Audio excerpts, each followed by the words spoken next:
Well, Indianapolis, this season had a tough end, but it was a good and fun ride, wasn't it?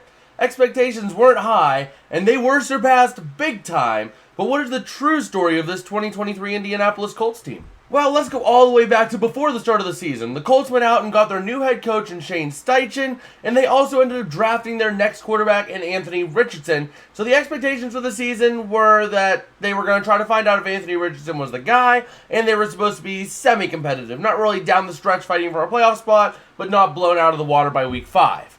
And the first goal was achieved. I mean, Anthony Richardson only played in 4 games, but in those games, he had a 59.5 completion percentage for 577 yards, 3 touchdowns, and 1 interception. Keeping in mind that in 2 of those games that he started, he did not finish the game, and he had under 100 passing yards just because of the fact that he didn't have time to play.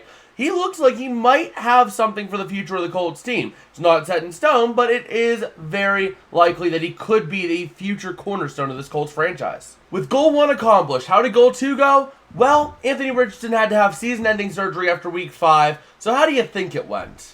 Well, I'm assuming that your answer to that question was not good, but you would be dead wrong. The Indianapolis Colts started the season 3-2 before Richardson's season-ending surgery, and the Colts hit the struggle bus, losing their next 3 straight to the Jags, Browns, and Saints, but then they went on a tear. They went on to win their next 4 games against the Panthers, Patriots, Buccaneers, and Titans. Not really a stellar cast, but still, winning 4 straight is nothing to sneeze at. From there, they kind of collapsed, winning only 2 of their last 5 against the Bengals, Steelers, Falcons, Raiders, and Texans, with the only wins coming against the Steelers and Raiders. That being said, they were in the AFC playoff picture until the very end. They were the 7th seed heading into Week 18, and it was a simple game versus Houston.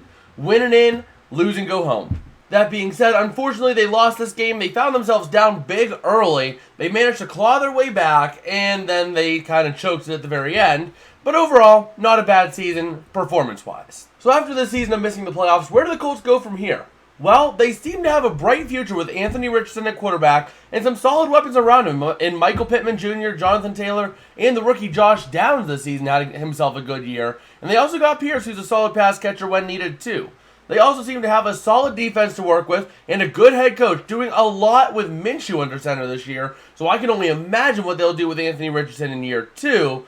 So overall, I'm fairly positive on this team's future. This Colts team has the weapons that they need around their rookie quarterback, and I would not change much, except for a few upgrades when they become available in the offseason, if you can get them for the right price. But that being said, Indianapolis, just ride the wave and you'll be fine next season.